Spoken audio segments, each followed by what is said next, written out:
हम जब किसी किताब को देखते हैं या कुछ भी उस किताब के बारे में सोचते हैं तो दो चीज़ें दो सोचनी पड़ती हैं हमें। एक होता है उपाक्रम। उपाक्रम माने वो किताब क्यों लिखी गई, पर्पस क्या था। ऐसे तो नहीं कि एक आदमी बैठ गया और नया चिड़िया चों चों करती है, बिल्ली प्यूं प्यूं करती है, ऐसे ही लिखना शुरू कर दिया। कोई उद्देश्य रहा होगा, उस उपाक्रम को देखना पड़ता है। और उपाक्रम का मतलब समस्या क्या थी जिसके कारण से ये किताब लिखी गई। तो पहले उपाक्रम देखो और अंत में फिर उन्होंने निष्कर्ष क्या निकाला, कंक्लूजन क्या निकाला, तो उपसंहार देखो। उपसंहार और उपाक्रम दोनों को देख करके चीज़ का अगर समझो तो समझ जाएंगे, और अगर नहीं समझोगे तो उपाक्रम से भी भिन्न कोई चीज़ हो जाएगी। एक आदमी कुरुक्षेत्र की तीर्थ यात्रा करने के लिए आए और यहाँ तीर्थों में जाने लगे। रास्ते में एक दुकान पे बहुत अच्छी जलेबी बिक रही थी, वो जलेबी खाने के लिए खड़े हो गए। तो लोगों ने वो जो उनकी तीर्थ यात्रा थी उसकी बजाय क्या लिखना शुरू कर दिया, कुरुक्षेत्र में जलेबी बहुत अच्छी बनती हैं, वो उसके अंदर खांड अच्छी मिलाते हैं, वो चीनी। तो ये तीर्थ यात्रा जलेबियों की तीर्थ यात्रा थोड़ी है। लेकिन जब हमने उपाक्रम नहीं देखा और कंक्लूजन नहीं देखा तो बीच में से कोई सा चीज़ उठा लेते हैं हम, और उस चीज़ को उठा करके बोलना शुरू कर देते हैं। जब तक वो उपाक्रम से बस इस उद्देश्य के साथ ये चीज़ लिखी गई है तो ठीक है, नहीं तो बीच में बहुत सारी चीज़ें आ जाती हैं। कुरुक्षेत्र में रिक्शा 4 रुपये लेती है, तो रिक्शा वाले पे लिखना शुरू कर दिया हमने। तो ये सारी चीज़ें जो हैं हमें ये देखना पड़ेगा कि कुरुक्षेत्र में धर्म और स्वधर्म, इन दो बातों पर बहुत जोर दिया गया है। समस्या कहाँ से आरंभ होती है? सबसे पहला है धर्म क्षेत्र। धर्म क्या है जिसके कारण से यहाँ धर्म को नाउन के रूप में, संज्ञा के रूप में प्रयोग नहीं किया गया। यहाँ धर्म का प्रयोग किया गया है एडजेक्टिव के रूप में, विशेषण। क्षेत्र का विशेषण है धर्म। धर्म कोई संज्ञा नहीं है। धर्म क्या है इससे पता नहीं लगेगा धर्म क्या है, क्योंकि धर्म का विशेषण है ये। गुलाब लाल होता है, गुलाब की व्याख्या नहीं है, गुलाब का एक विशेषण लगा दिया कि लाल होता है। तो यहाँ हम कहेंगे कि धर्म क्षेत्र किस आधार पर कहा, कौन सा धर्म ऐसा था जिसका ये क्षेत्र है। अब लोग तो आजकल जो है वो धर्म के माने लेते हैं, ये जी सिख धर्म का क्षेत्र होगा, कोई कहेगा जी ये पुराने ज़माने में इब्राहिम का कोई क्षेत्र होगा, उसका इब्राहिम के धर्म का क्षेत्र होगा। फिर समस्या जो अर्जुन ने उठाई, अर्जुन भगवान को, उन्होंने कहा कि मेरी समस्या ये है, धर्म सम्मूढ़ चेतः, मैं धर्म के बारे में कंफ्यूज्ड हूँ completely. What is my duty, मेरा कर्तव्य क्या है, मेरी ड्यूटी क्या है, मेरा धर्म क्या है। तो अब यहाँ जो बात हो रही है वो धर्म का जनरल डेफिनेशन नहीं मांग रहा, वो मांग रहा मेरा धर्म क्या है। धर्म सम्मूढ़ चेता, मैं धर्म के बारे में कंफ्यूज्ड हूँ। तो यहाँ भी वो इनडायरेक्ट रूप से स्वधर्म की बात कर रहा है। मेरा धर्म बताओ क्या है, धर्म सम्मूढ़ हूँ मैं। अब इसके बारे में और जगह जब चलेंगे हम तो बहुत सारी जगह, सबसे पहले कृष्ण जी यही कहेंगे, तेरा जो धर्म है क्या है सर धर्म तेरा। तो वो कहेगा कि मैं धर्म सम्मूढ़ चेता हूँ, तो बताओ। तो कृष्ण जी कहेंगे स्वधर्म पहचान, तू क्षत्रिय है और क्षत्रिय के लिए ऐसा युद्ध जो युद्ध है वो बड़े भाग से मिलता है। क्षत्राणियाँ जो हैं अपने पुत्र पैदा करती हैं युद्ध भूमि में धर्म की रक्षा करने के लिए। तो इसलिए उन्होंने कृष्ण जी ने कहा कि स्वधर्म को पहचान। सबसे पहले उन्होंने बात यही की कि तू जो इस युद्ध से भाग रहा है, जब तू स्वधर्म का त्याग करेगा तो सबसे बड़ा पाप होगा। क्षत्रिय अगर युद्ध से भाग जाए तो इससे बड़ा पाप कोई नहीं हो सकता। तो स्वधर्म की बात भगवान ने की, धर्म की बात यहाँ भी नहीं की। स्वधर्म की बात की कि तेरा धर्म क्या है, क्षत्रिय, और क्षत्रिय का धर्म क्या है? क्षत्रिय का धर्म यह है समाज की रक्षा करना, प्रजा की रक्षा करना। प्रजा की रक्षा करना बाह्य आक्रमण से भी और आंतरिक आतंक से भी। तो भगवान ने यहाँ भी स्वधर्म की बात कही, उसको सबसे पहले यही बात कही कि अगर तू अपने धर्म से विमुख हो जाएगा तो लोग तुझे अपकीर्ति कहेंगे तुझे तू नपुंसक था, तू कायर था, तू भाग गया। फिर दूसरी जगह फिर अब इसी सम्मुख की बात कहते हैं कि एक ऐसा जो युद्ध है जैसा ये तेरे सामने आया है, ये बड़े भाग से क्षत्रिय को प्राप्त होता है। अब जो लोग ये कहते हैं गीता का इसको पहले श्लोक को, पहले जो 2-3 श्लोक हैं उनको छोड़ करके, और वहाँ 4-5वें अध्याय में कहते हैं कामेशा क्रोधेशा रजोगुणो सदोदो, कि तेरे शत्रु जो हैं काम और क्रोध हैं। तो इसका मतलब क्षत्रिय जो है उसके शत्रु काम और क्रोध हैं, और शूद्र के नहीं है काम और क्रोध। शूद्र को काम भी कर ले, शूद्र जो है सेक्स भी एंजॉय कर ले और क्रोध भी कर ले, उसके लिए ये धर्म नहीं है, या वैश्य के लिए नहीं है, ब्राह्मण के लिए नहीं है। तो जो कहते हैं काम ऐसा क्रोध रहता है, इसका मतलब वो बात ये नहीं कह रहे कि क्षत्रियों का धर्म क्या है, ब्राह्मण का धर्म क्या है, वैश्य का धर्म क्या है, शूद्र का धर्म क्या है। अपने अपने स्वधर्म को पहचानो, और जब पहचानोगे तो पता लगेगा कि क्षत्रिय का धर्म क्या है। तो स्वधर्म की बात वहाँ भी भगवान ने कही कि स्वधर्म की बात यह है कि ये जो तेरे सामने युद्ध आया है, ये वो युद्ध है जिसको क्षत्रियों के लिए बड़ा सौभाग्य माना जाता है। इसी तरह स्वधर्म की बात बहुत जगह आई है इसमें, और उस सब का निचोड़ यह है स्वधर्मे निधनम श्रेया पर धर्मो भयावह। जो तेरा धर्म है उसका पालन करते हुए अगर तू मर भी जाएगा, कृष्ण जी ने कहा अगर इस युद्ध को करते हुए तू इस युद्ध के बाद जब युद्ध करेगा तो तुझे कोई पाप नहीं लगेगा, क्योंकि ये तेरा स्वधर्म है। मिलिट्री वाला अगर चीन को गोलियों से उड़ा दे और 10,000 आदमी चीन के मार दे तो उसे पुरस्कार मिलेगा, उसे ये नहीं कहा जाएगा कि तुमने हिंसा की, फांसी पे चढ़ाया जाता है। तो उन्होंने कहा कि श्री जो तेरा धर्म है क्षत्रिय का, वो इस धर्म का पालन करने के बाद तुझे पाप नहीं लगेगा कोई भी, क्योंकि ये तेरा धर्म है। तो गीता स्वधर्म की बात करती है, अपने धर्म को पहचानो, मेरी क्या ड्यूटी है, व्हाट इज़ माई ड्यूटी। इसको अलग अलग तरीके से लोगों ने एक्सप्लेन किया है, बहुत तरीके से, बड़ा लंबा इस पर स्वधर्म पर हमने जो अपने उसमें लिखा है, तो स्वधर्म पर कम से कम 8-10 पेज लिखे हैं कि स्वधर्म को किस तरह से हमने तय करना है, क्या मेरा धर्म है, ये कैसे तय करूं, किस जगह मैं क्या करता हूं। इस स्वधर्म को तय करने के लिए बड़ी लंबी चौड़ी व्याख्या स्वधर्म की गई है। एक व्याख्या जो सबसे सरल है वो तो ये है, वो दी है हमारे पाश्चात्य विद्वान एक आदमी हैं, उनका नाम है कांट। कांट जो है एक दिन बहुत बर्फ़ पड़ रही थी, बड़ी गहरी, और धुंध भी छाई हुई थी। तो उन्होंने अपने नौकर से कहा कि यूनिवर्सिटी का टाइम हो रहा है, छाता निकालो बर्फ़ वाला और चलो यूनिवर्सिटी। तो वहाँ छाते ऐसे होते हैं जैसे हमारे यहाँ बारिश के होते हैं, वहाँ बर्फ़ को रोकने वाले होते हैं। तो उसने कहा सर आज यूनिवर्सिटी में कोई नहीं आएगा। उन्होंने कहा नहीं, I am paid for that, मुझे तनख्वाह मिलती है, मेरा धर्म है कि जा कर के क्लास अटेंड करूँ। तो वो नौकर को लेकर वहाँ चले गए, क्लास में बैठे, 1 घंटा बैठे रहे वहाँ। 1 घंटे में कोई एक भी लड़का नहीं आया।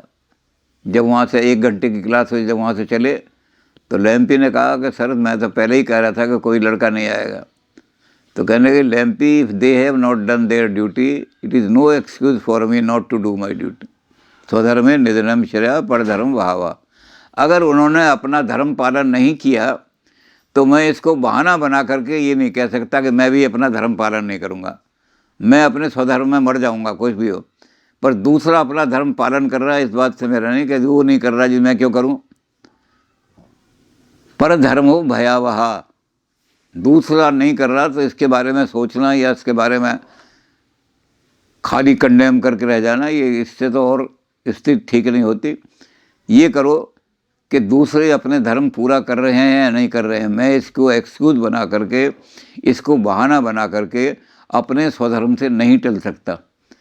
मैंने अपने स्वधर्म को पालन करना है। तो स्वधर्म को पहचाना कैसे जाए, इसके बारे में बहुत लंबा चौड़ा है। कुछ लोगों ने तरह तरह से कहा है। कुछ लोगों ने कहा कि स्वधर्म तो है स्वभावज कर्म का पालन करना। जैसा आपका स्वभाव है, आपका टैलेंट है बांसुरी बजाने का, तो आप बांसुरी बजाने में ही अपनी ज़िंदगी सारी गुजार दीजिए और उसी में चाहे मर जाइए। दूसरों की चिंता मत करिए कि जी ये तो पतंग उड़ा रहा है, ये तो मूंगफली बेच रहा है, ये तो ये कर रहा है। नहीं, अपने धर्म, तो अपना धर्म स्वभावज जो कर्म है उसको पालन करो पूरी तरह से, उसमें किसी तरह का डेविएशन मत करो। तो एक तो ये तरीका दिया है इन्होंने कि स्वधर्म का ये तरीका है अपने स्वाभाविक कर्म। ऐसा कई जगह उन्होंने कहा है कि तू क्षत्रिय है, तेरा स्वभाव ही है। अगर तू लड़ने से अपना धनुष त्याग भी देगा तब भी तेरे मन में ये इच्छा रहेगी, क्योंकि क्षत्रिय लड़ने की इच्छा तेरे मन में रहेगी। और जो आदमी ऊपर से अपनी इंद्रियों को कंट्रोल कर लेते हैं और अंदर से उनके विचार वही रहते हैं, वो सबसे बड़े पाखंडी हैं। ऊपर से मैंने कहा जी मैं तो मीठी चीज़ नहीं खाता, मैंने मीठी चीज़ें खानी बंद कर रखी हैं, और अंदर से मेरा मन जो है मीठी चीज़ों की तरफ ललचाता रहता है। तो ऐसा आदमी जो अंदर से मन ललचा रहा है और ऊपर से मना कर रहा है, इससे बड़ा पाखंडी दुनिया में कोई नहीं हो सकता। आपने अपनी इंद्री को तो ज़बरदस्ती खींच लिया, लेकिन मन उधर जा रहा है, मन को रोका नहीं, तो ये क्या होगा?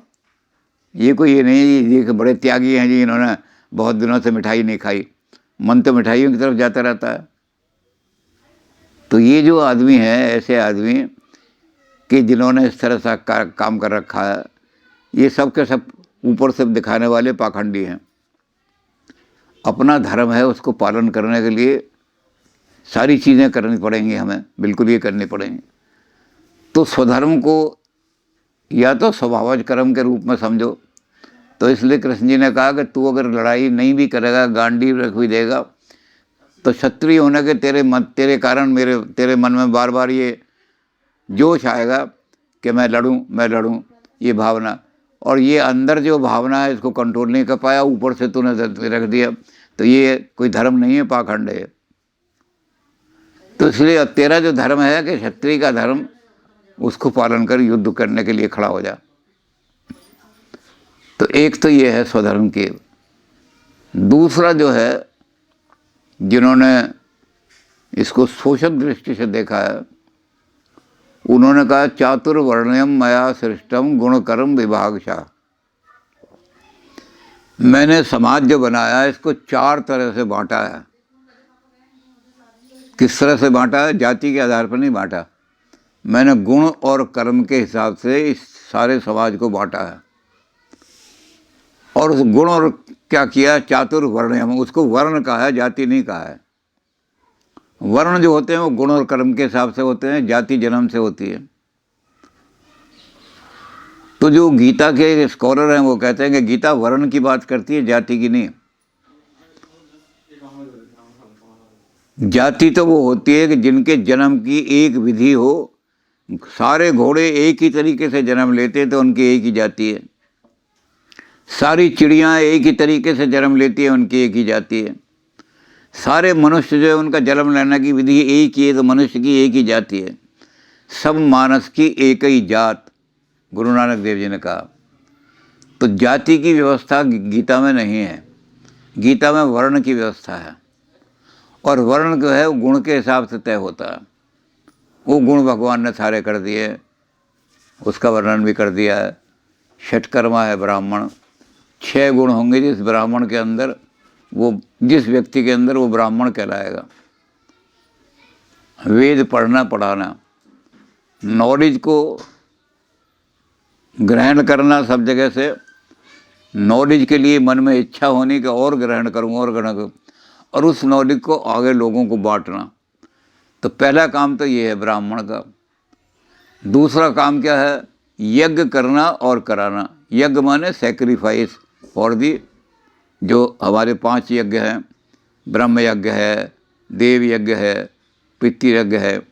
तो ये सारे यज्ञ जो हैं इनको कराना और खुद भी करना, और दान लेना और दान देना। दान देना तो सबका, क्षत्रिय का भी काम है, वैश्य का भी, लेकिन दान लेना किसी का काम नहीं है। दान लेना केवल ब्राह्मण का ही कर्म है। तो इनको सोसाइटी के हिसाब से ये हिस्से बांटे, फिर इनके कर्म तय कर दिए। वैश्य को कर दिया कृषि गोरक्ष वाणिज्यम। वैश्य क्या काम करेगा? खेती करेगा और कराएगा। या तो खुद खेती करेगा, नहीं तो बड़ा खेत ज़्यादा बड़े हैं तो मजदूर रख लेगा, तो खेती कराएगा। गोरक्ष, गऊओं का पालन करेगा। गऊ का मतलब खाली गाय नहीं, बल्कि कैटल वेल्थ। हमारे देश की कैटल वेल्थ बढ़नी चाहिए, उसमें भैंस भी होगी, जानवर दूसरे भी होंगे। जो भी जानवर देश के लिए फ़ायदेमंद हैं उनका पालन करो, उनकी ब्रीडिंग करो, उनको बढ़ाओ। तो ये कैटल वेल्थ को बढ़ाना ये वैश्य का काम है। और वाणिज्य, व्यापार करना। व्यापार माने एक्सचेंज ऑफ द थिंग्स, एक चीज़ दूसरे से ली जा रही है, दूसरे से दी जा रही है। तो ये 6 काम वैश्य के कर दिए। क्षत्रिय के 2 ही काम रखे, रक्षा करना देश की और समाज को संकट से बचाना। क्षत को त्राण करना।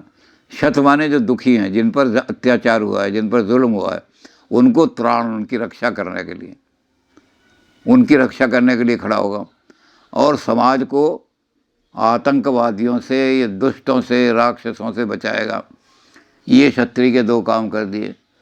और शूद्र का केवल एक ही काम किया, सेवा भाव।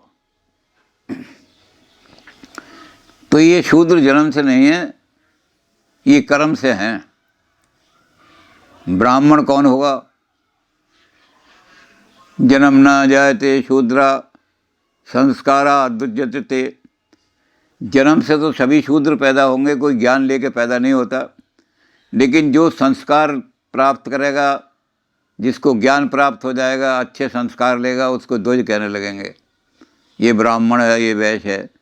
और जो संस्कार विहीन होगा, यानी नॉलेज नहीं पढ़ी, इलिटरेट रह गया, और वो फिर फिजिकल लेबर करेगा, ईंटें उठा रहा है या कुछ और कहाँ ऐसे कर रहा है, वो शूद्र होंगे। शूद्र कोई जाति से शूद्र नहीं होता, जन्म से कोई शूद्र नहीं होता। शूद्र वो होता है जिसने विद्या प्राप्त नहीं की और अनस्किल्ड लेबर के रूप में रहा। तो ये 4 चीज़ें जो हैं भगवान ने रखी हैं, और ये कहा कि इसके हिसाब से अपना अपना स्थान पहचानो। अगर आप नॉलेज के लिए जा रहे हो तो आप ब्राह्मण वर्ग में अपना स्थान पहचानो, और जो ब्राह्मण का कर्म है उसको करो। स्वधर्मे निधनम श्रेया, नॉलेज प्राप्त करो, नॉलेज बांटो, ये आपका हो जाएगा। तो स्वधर्म वहाँ से लो, सोसाइटी से। आपको सोसाइटी से धर्म, स्वधर्म, what is your position in the society. Society के अंदर आपकी क्या पोजीशन है, इसको पता कर। अब स्वधर्म पर लोगों ने चूँकि बहुत लिखा है, इसमें एक आदमी जो है, जो भी पाश्चात्य जगत में है, वो भी उसमें बहुत लिखा है। उसका नाम है ब्रैडले। ब्रैडले ने पूरी किताब लिखी है, my station in life and its duties. वो कहता है ये ब्रह्म जो है, परम ब्रह्म अनंत है। इस अनंत में सब आदमी सब चीज़ों को ग्रहण नहीं कर सकते। अपने अपने टैलेंट के हिसाब से, अपनी अपनी मानसिक क्षमता के हिसाब से, अपनी अपनी शारीरिक क्षमता के हिसाब से इस ब्रह्मांड में से कुछ चीज़ें ग्रहण करेंगे। जो फिजिकल शक्ति ग्रहण कर लेगा वो क्षत्रिय कहलाने लगेगा, जो मानसिक शक्ति ग्रहण करेगा वो ब्राह्मण कहलाने लगेगा, जो एक्सचेंज की शक्ति ग्रहण करेगा वो वैश्य कहलाने लगेगा, और जो कोई शक्ति ग्रहण नहीं कर सका, अनस्किल्ड रह जाएगा, बिना पढ़ा रह जाएगा, अनएथिकल रह जाएगा, वो शूद्र कहलाने लगेगा। तो ब्रैडले ने इसको, इसी चीज़ को बहुत ज़बरदस्त किया है। यही हमारी चीज़ है। हमारे यहाँ भी यही कहा गया है कि समाज के अंदर अपना स्थान पहचानो। आप ब्राह्मण हो, जाति से नहीं। जाति से तो कोई कह देगा मेरा बाप ब्राह्मण था इसलिए मैं ब्राह्मण हूँ। गीता कहती है गुण कर्म विभागशः। अपने गुणों को देखो, मेरा गुण क्या है, उस गुण के हिसाब से फिर अपना स्थान पहचानो।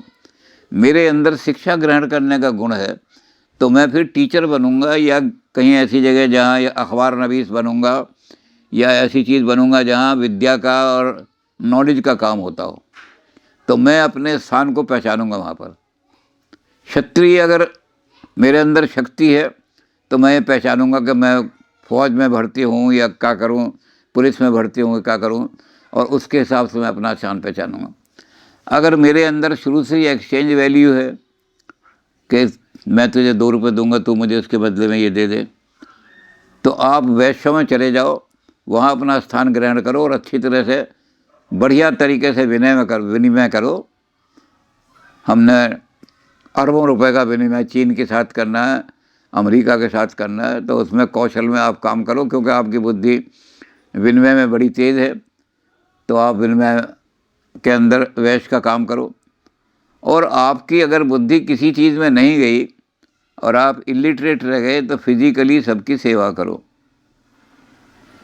तो जो इलिटरेट रह जाते हैं, अनस्किल्ड लेबर, जो ऐसी लेबर रह जाती है जो किसी तरह से स्किल्ड, कोई उसने स्किल प्राप्त नहीं की, ये शूद्र वर्ण है इसका। तो अब ब्रैडली तो खैर लंबा बहुत कर देता है, पूरी किताब उसने लिखी कि आदमी को यही समस्या पड़ती है कि मैं अपना सोसाइटी में स्थान कैसे पहचानूं।